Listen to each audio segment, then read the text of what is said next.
We now have Andrea Kremer on with us here from the Philadelphia Sports Hall of Fame induction dinner, a 2-time Emmy winner, the first female producer at NFL Films, and now the chief correspondent for the NFL Network. Welcome, and thank you so much for being with us here tonight. Thank you. It's a fun night, and I can handle the double team of the two of you, so it's all right. It's okay. We appreciate that, and congratulations on what's an amazing honor, a great evening. And what's it mean for you to be here tonight, and what were the circumstances that brought you here? Well, it's phenomenal to be honored in Philadelphia, and what's really special is the people that are coming to celebrate with me, because isn't that what it's really all about? Absolutely. You know, we don't want to be dead and inducted into these things. We want to be alive so we can enjoy ourselves.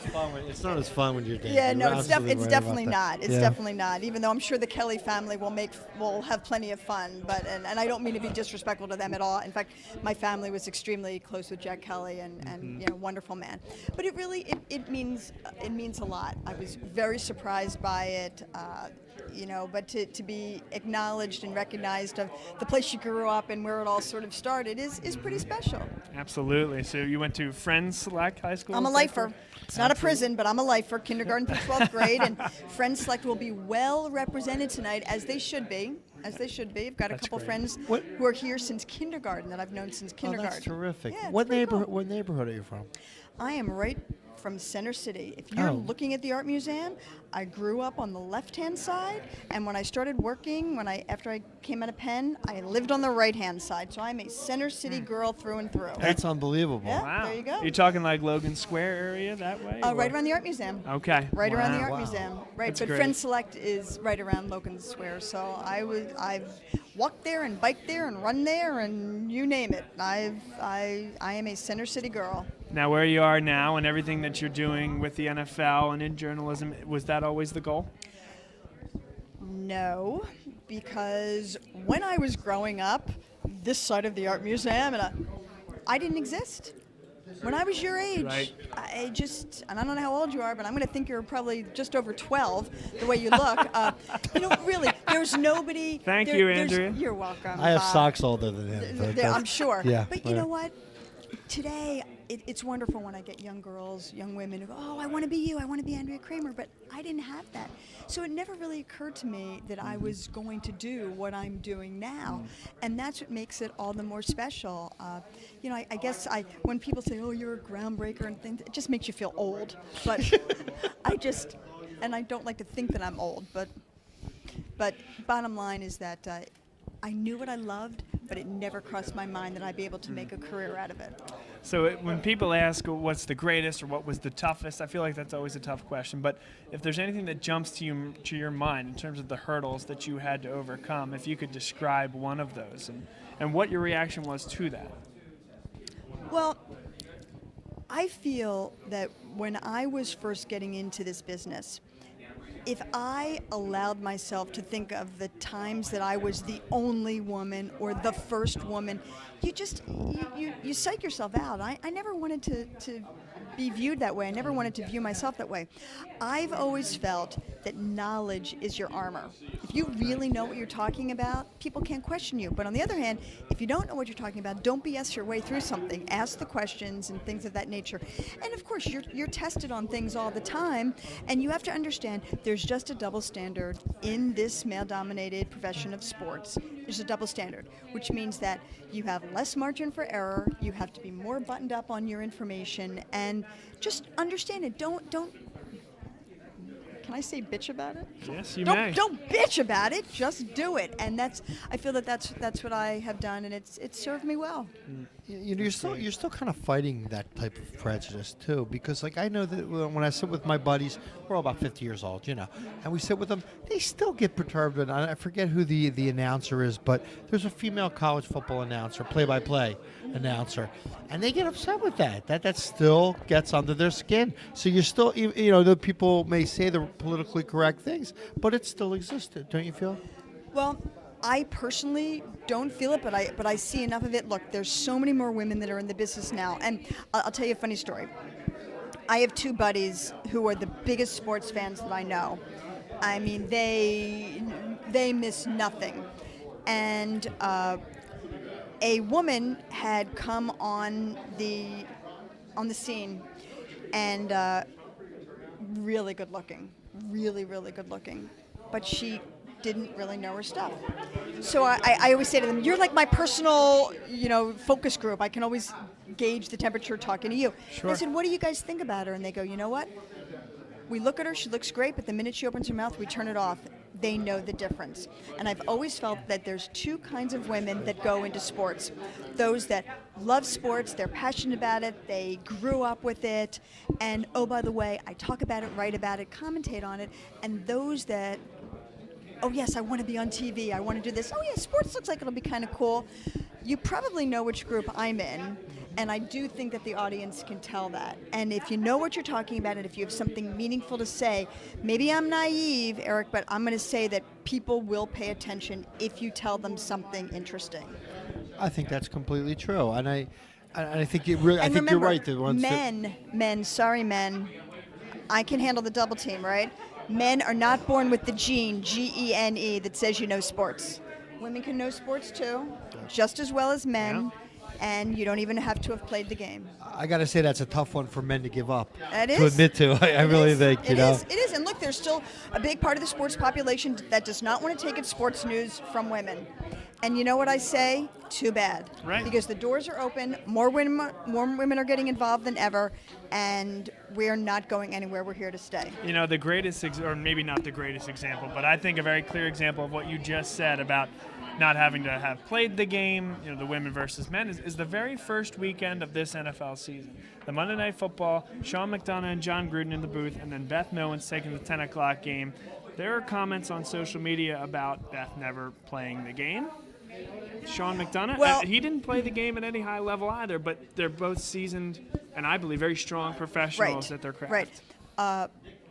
Play-by-play is definitely different than analysis. Sure. I mean, to me, the GOAT, the greatest of all time as a broadcaster, I worked with him for years and years and years, and he's a dear friend, is Al Michaels.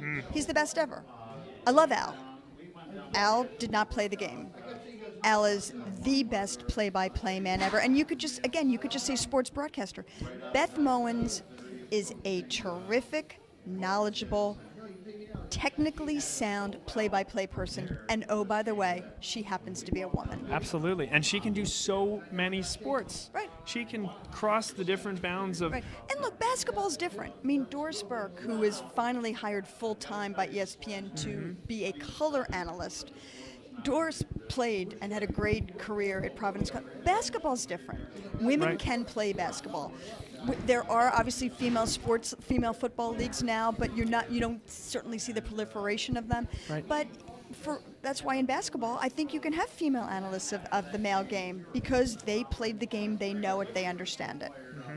I completely agree. I really do. And this is Andrea Kremer, by the way, with us here on BLS from the Philadelphia Sports Hall of Fame dinner. And Andrea, maybe taking a left turn slightly, but staying in the journalism industry. ESPN and some of your counterpart networks have made some moves in the last few months, in the last year, and I feel like there's a downsizing and really a changing of what these networks want in terms of content producers and now professionals that are out on the street. What have you seen? Is there a feeling amongst those in the industry that things are changing, and if so, for the better or for the worse? Well, that's tough for me. I was at ESPN for 17 years, and I have some really close friends who were laid off, and it's really tough. I mean, you never want to see that happen to anybody to lose their job, right. But then when it happens to your friends and it hits close to home, it's really tough. I don't think there's any doubt that there has been a shift from news and information to opinions. Mm-hmm. And yes. My little amateur theory is I think it started with talk radio, specifically sports talk radio, and then it really morphed into the television side of things. But that's what you have now. But don't forget, please, there is still a big and needing audience for long-form journalism. That's what's near and dear to my heart. It's what we do at HBO Real Sports. And we've been on the air for 23 years with this show and won every imaginable award. And people, one of the things I love that I hear from Real Sports is, I don't really like sports, but I love your show because as long as we have some even tangential connection to sports, it works on our show. But but it's kind of true at this point in time.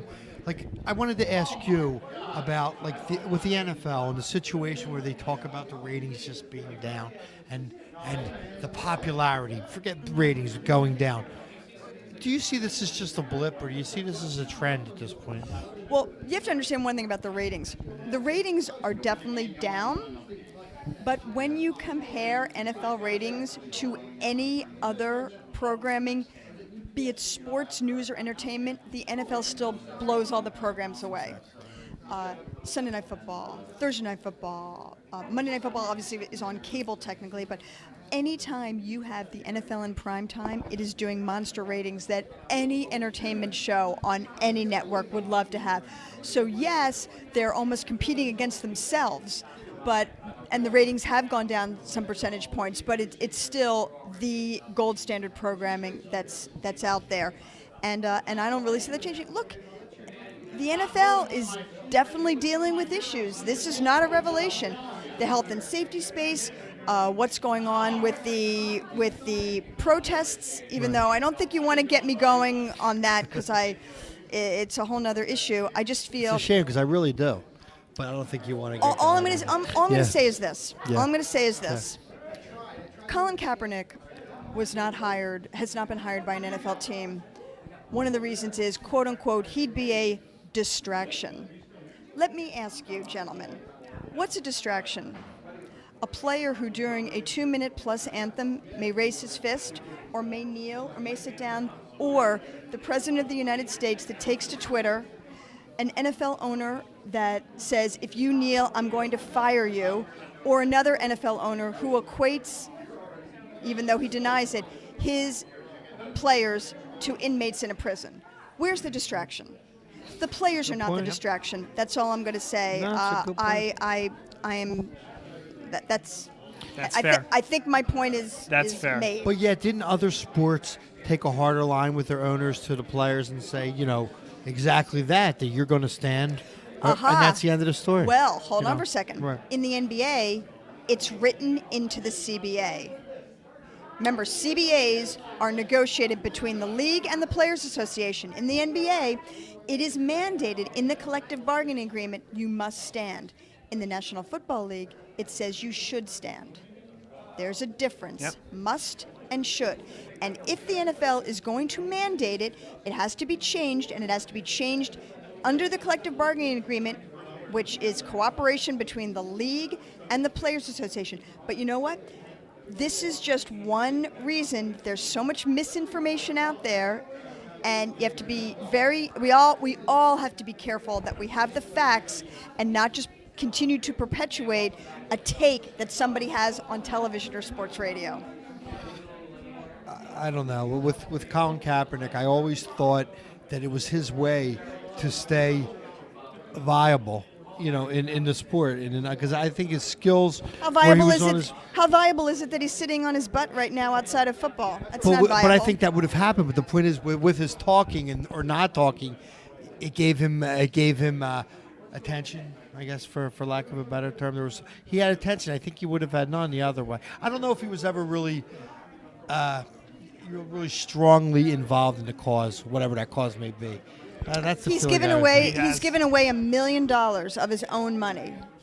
He has gone to schools in New York and provided students with backpacks and all sorts of things that they need to go to school. He again.